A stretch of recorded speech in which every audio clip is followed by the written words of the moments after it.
Voilà, chers amis, chers compatriotes, bonjour, bonsoir, ça dépend de l'heure où vous me suivez à cet instant. Bon, voilà, ceux qui sont au Colorado, California, Miami, Denver, Washington DC, New York City. Et là-bas, il y a décalage de 5 heures, 6 heures par rapport à Paris. Donc, au moment où nous sommes en pleine journée, et ils sont parfois au lit. Donc, il y a vraiment décalage d'horaire, voilà, qui nous différencie par rapport à l'instant. Voilà, on peut parler du soleil, de la journée maintenant, mais ils parlent de la nuit avec des étoiles. Donc on ne parle pas le même langage. Non plus avec ceux qui sont à Tokyo, Nagasaki, vous comprenez, Kyoto. Donc c'est là, ils ont même 8 heures de décalage par rapport à Paris. Voilà, ils ont 8 heures de décalage. Donc ceux qui sont en Chine, Pékin, Guangzhou, oh là là là là là là là là. Là-bas c'est encore pur. Là-bas c'est encore pur. Pur, le décalage vraiment saute de 8 heures à 10 heures, voire même. Bon, je ne suis pas là pour vous parler de la géographie contemporaine du monde. Je suis là pour vous parler d'un sujet qui nous préoccupe, nous Congolais. Voilà, j'aimerais mieux faire cette vidéo en français pour une compréhension collective. Parce qu'il y a des Ivoiriens, des Camerounais, des Guinéens qui réclament à chaque fois. Mais vous, Congolais, pourquoi à chaque fois vos vidéos sont toujours faites en lingala? En lingala, nous, on ne comprend rien. Nous voulons aussi comprendre ce que vous discutez entre vous. C'est ce qu'ils disent. Et là, ils oublient que le Congo est le deuxième pays francophone au monde. Il y a Canada, France, Congo. Ce sont les 3 premiers pays francophones au monde. Mais il y a beaucoup de gens qui croient que les Congolais ne parlent pas français. Détrompez-vous. Même les Congolais là qui s'expriment en lingala à tout moment savent parler le français. Les Congolais même parlent portugais. Les Congolais parlent anglais. Les Congolais parlent français. Les Congolais sont entourés de 9 pays frontaliers, si vous ne savez pas. Le Congo est le deuxième pays le plus grand en superficie en Afrique, après l'Algérie, si vous ne savez pas. Parce que l'Algérie, vous prenez l'Algérie, il y a plus ou moins 60% de son territoire est désert. Mais au Congo, non. 100% du territoire congolais fertile, sauf 20% du territoire est couvert par la forêt équatoriale dense. Le Congo, avec sa forêt dense, qu'on appelle le bassin du Congo, est le deuxième pays en termes... Attendez-moi, je m'assois un tout petit bien. Est le deuxième pays en termes de forêt après l'Amazonie. Mais lorsqu'on parle de l'Amazonie, on ne parle pas d'un pays tel que le Brésil, non. On parle des 10 pays qui englobent la forêt de l'Amazonie. Le Brésil, Venezuela, Uruguay, Paraguay, Colombie. Il y a plusieurs pays qui englobent la forêt de l'Amazonie. Mais en Afrique centrale, il n'y a que 4 pays qui sont de grands bénéficiaires de la forêt équatoriale du bassin du Congo. Et le Congo en lui-même en bénéficie 80% de la forêt équatoriale. Parce qu'il y a la Guinée, il y a le Gabon, il y a le Congo-Brazzaville, il y a le Congo-Kinshasa. Il y a une petite partie qui va vers la République centrafricaine et il y a une toute petite partie qui va vers la Côte d'Ivoire. Parce que n'oublie pas, la Côte d'Ivoire aussi est bénéficiaire de la forêt équatoriale, mais à 1,2% seulement. Mais 80%, c'est au Congo. C'est pour cela que la forêt est appelée le bassin du Congo. Dans cette forêt, il y a l'or, il y a le pétrole, il y a le gaz en abondance. En abondance. En abondance. Le Congo devrait être, je peux dire, le pays le plus riche au monde en termes de matières premières. Le Congo, que vous voyez là. Le Congo de Lumumba.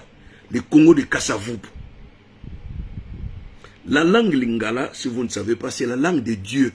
Dieu le Père, le créateur de l'univers et de la terre, parle lingala.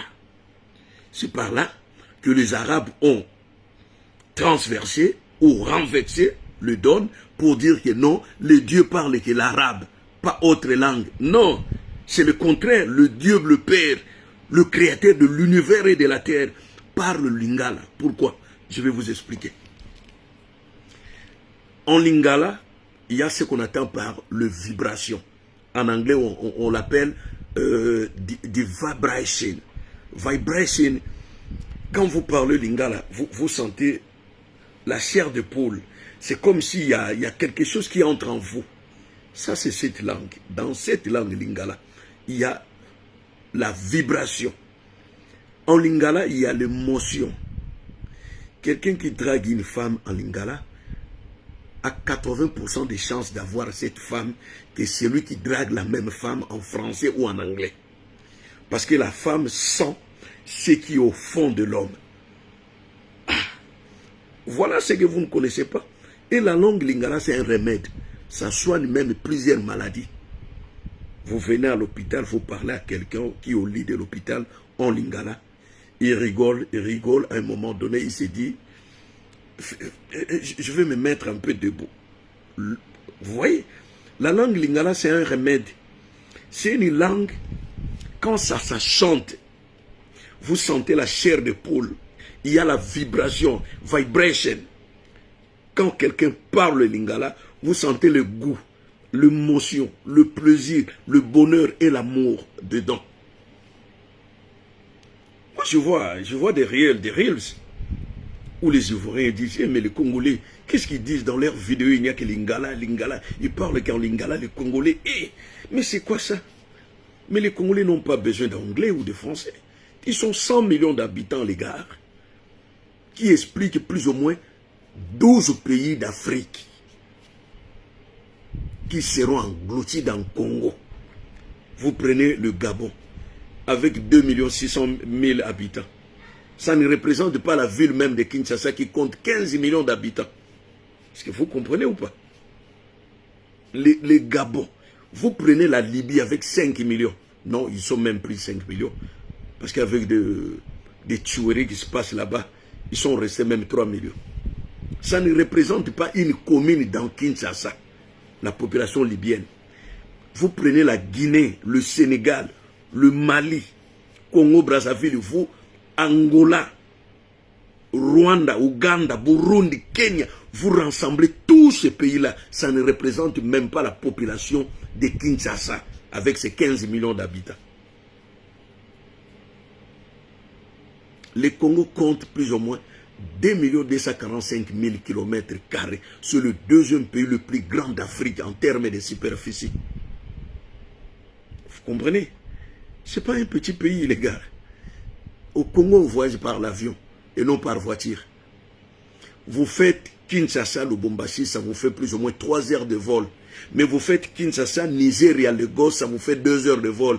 Allez-y calculer. Combien de pays vous traversez en Afrique pour arriver au Nigeria? Et ça vous fait seulement 2 heures de vol. Mais Kinshasa, Lubumbashi, ça vous fait 3 heures de vol.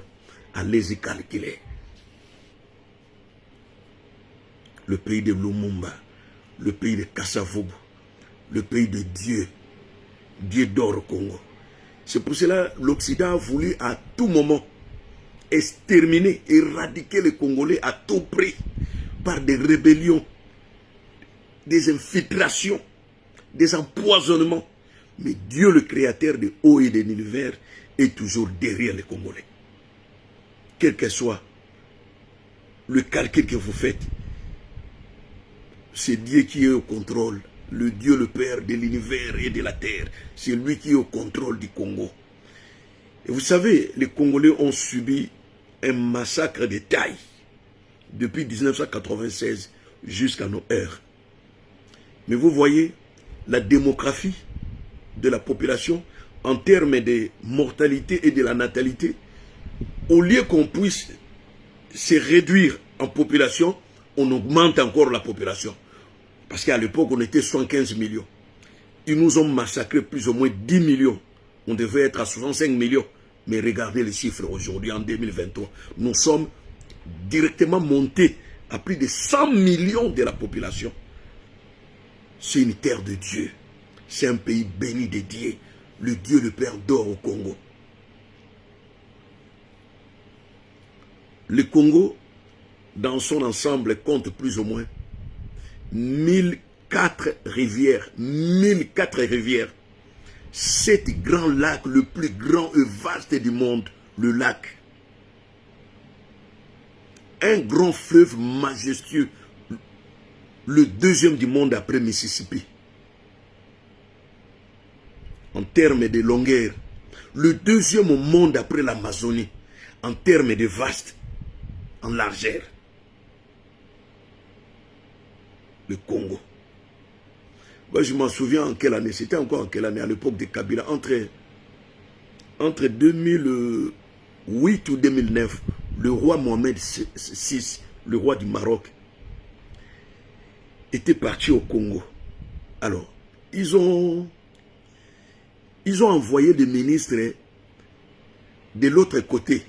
Donc, c'est-à-dire des ministres du gouvernement marocain sont allés de l'autre côté du fleuve, à Brazzaville. Et pour arriver à Kinshasa, ils devraient prendre de petits bateaux que nous appelons à Kinshasa le 5 minutes, de petits bateaux qui durent que 5 minutes entre les deux capitales les plus proches du monde, Kinshasa et Brazzaville. Alors, ils étaient un peu curieux, le ministre du Maroc, et ils faisaient des selfies, ils filmaient le fleuve, et ils disaient en arabe, parce que je comprends l'arabe, ils disaient ceci, moi j'ai suivi la vidéo, j'étais rempli de bonheur et de joie, vous ne pouvez pas imaginer. Ils disent, ah, Ramla Kibir Dial Congo, a dit Dial Congo, Hada Kibir Bissef, c'est-à-dire, il dit, ces fleuves, c'est pour les Congolais. Oh, les Marocains, le ministre, ils étaient 6 dans chacun de petits bateaux. Et ils filmaient le fleuve Congo, ils s'étonnaient, ils disent, mais on n'était pas au courant que les Congolais ont un grand fleuve si majestueux comme ça. Et ils regardent le fleuve comme ça, ils n'arrivent pas. Bon, vous voyez au Maroc, je fréquente trop le Maroc, bon voilà, le pays de Maître Games et de Dadjo, voilà, leur deuxième pays. Le Maroc est entouré d'une mer Méditerranée, au nord, vers Tanger, Agadir, et à l'est, par l'océan Atlantique. L'océan Atlantique, c'est ce qui explique que l'océan Atlantique fait les croisements avec la mer Méditerranée au niveau du Tanger Med ou de la Gibraltar. Alors, les Marocains ont ce qu'on attend par le Oued. Vous connaissez le Oued? C'est-à-dire des rivières qui n'ont pas d'eau. Vous avez une rivière, mais il n'y a ni eau ni poisson. C'est un pays semi-désertique. Je dirais même que c'est un pays désertique. Parce que 60% des territoires marocains est couvert du désert du Sahara. Vous comprenez? Vous prenez des villes comme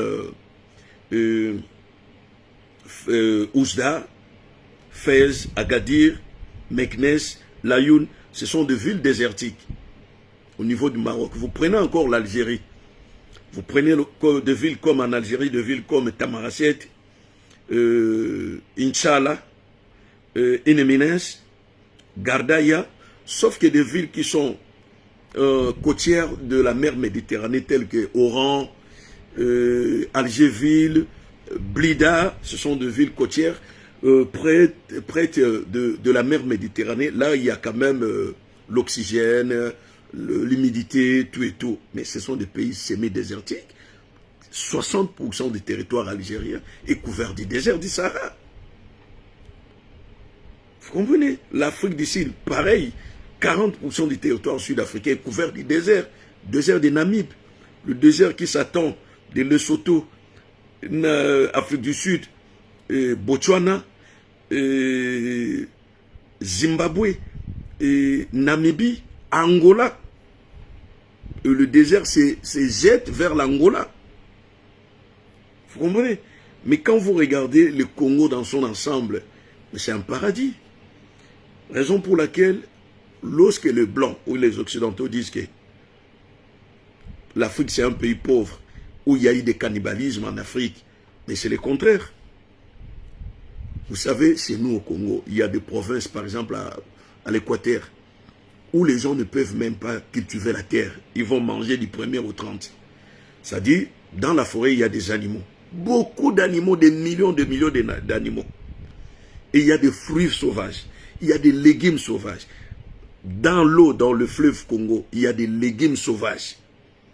Moi, je me souviens quand j'étais à Ladi, à 15 km de Mouchipentane, on pêchait des légumes. On ne pêchait pas de poissons dans le fleuve Congo. On pêchait des légumes.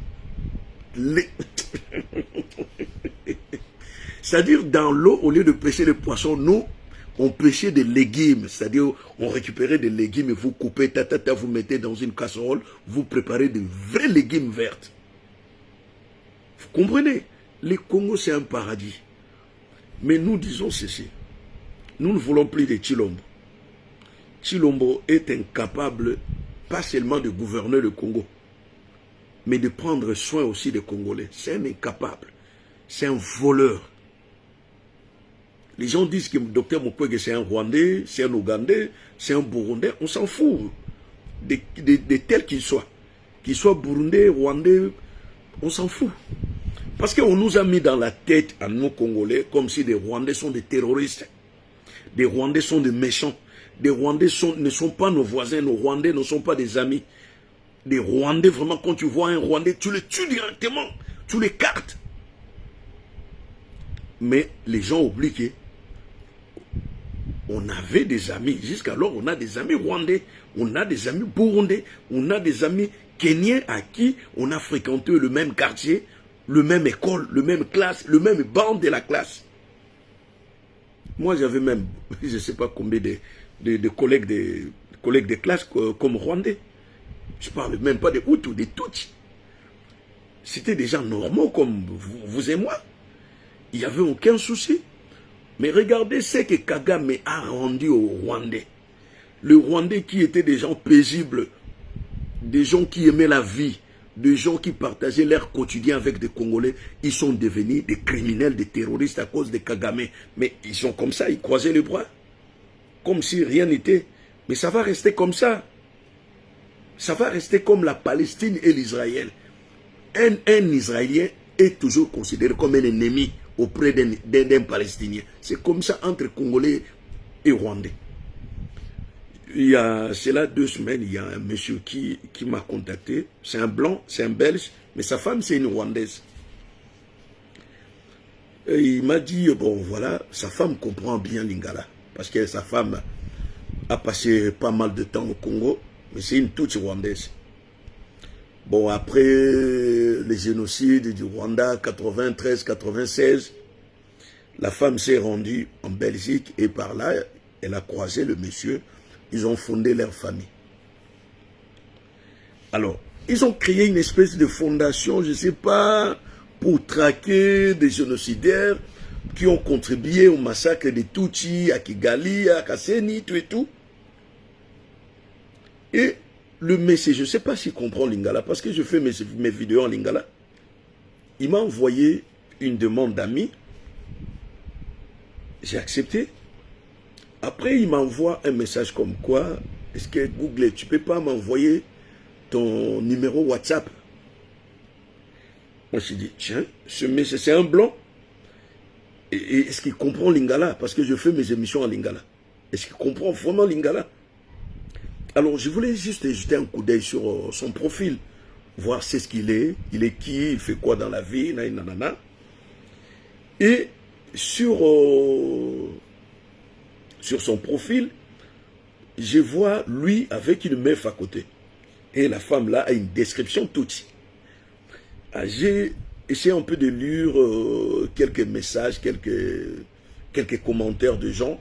J'ai vite compris que ce monsieur blanc, le belge, s'est marié avec ces Tutsis-là. Et j'ai vite compris que ce n'est pas le monsieur qui veut mon numéro WhatsApp, mais c'est sa femme.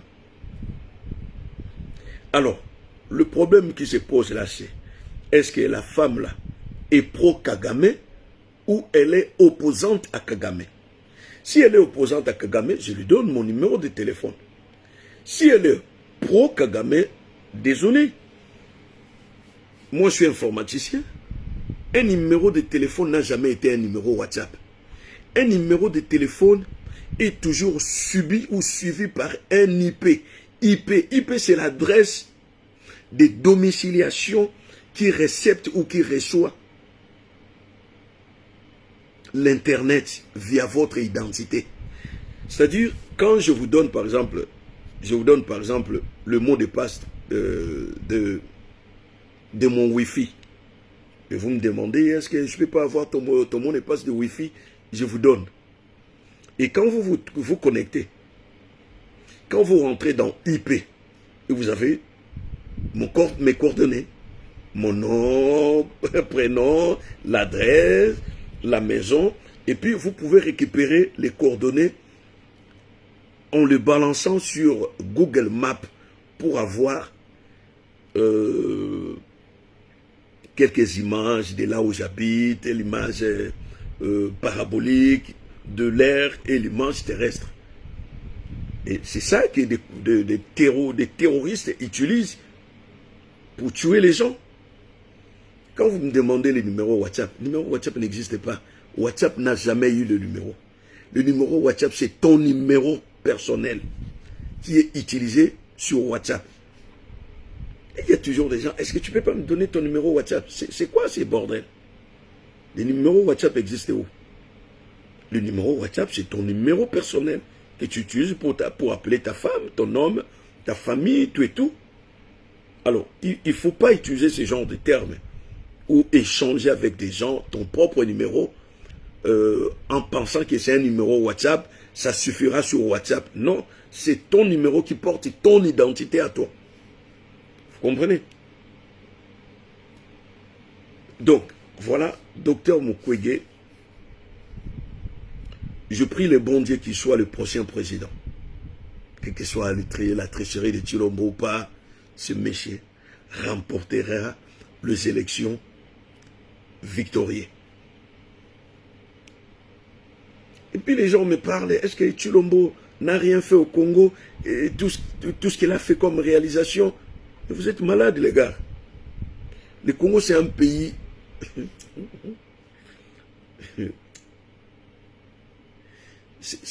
le Congo c'est de la jungle. C'est une forêt. Vous savez, en 1974, lorsqu'il y a eu un combat planétaire entre Mohamed Ali et George Foreman, les Américains sont allés chercher le Congo sur Map of World, la carte du monde. Alors, le globe terrestre, ils cherchaient le Congo, les Zaïre à l'époque, et ils ne voyaient pas. This is the jungle. Where is Congo? Where is Zaire here? C'est-à-dire, ils ne voient rien. Ils voient que la forêt. Et ils ont fait appel à un géographe pour leur montrer où se trouvent les Zaïre. Mais les Zaïre se trouvaient bel et bien dans une forêt. C'était en 1974. Jusqu'alors, le Congo est toujours dans la forêt. C'est une forêt dans un état. Quand les gens disent que le Congo n'est pas un état, vous croyez qu'ils mentent? Sarabasara, je te salue mon frère.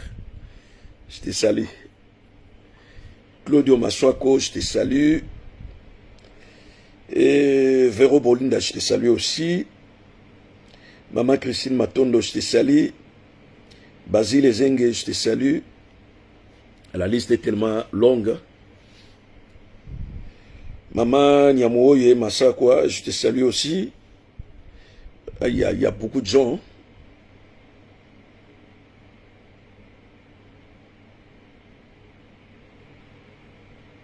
Papa Pierre, je te salue avec ton logo du drapeau d'Isaïr. Voilà, je te salue quand même. Les gars, le problème du genre, que Tshilombo a évoqué, comme quoi il y a des candidats de l'étranger, c'est-à-dire l'Occident a choisi leur candidat. C'est-à-dire, lui, il est le candidat du peuple, selon lui, Tshilombo. C'est le peuple qui vont lui réélire. C'est le peuple congolais qui a laissé mourir à l'est du Congo. Le peuple congolais là, qui Tshilombo, n'a pas donné de l'emploi. Et c'est le peuple là qui l'aime, qui vont lui réélire encore pour deuxième mandat. Et il dit quoi? Il dit qu'il y a des candidats de l'étranger, c'est-à-dire de l'Occident.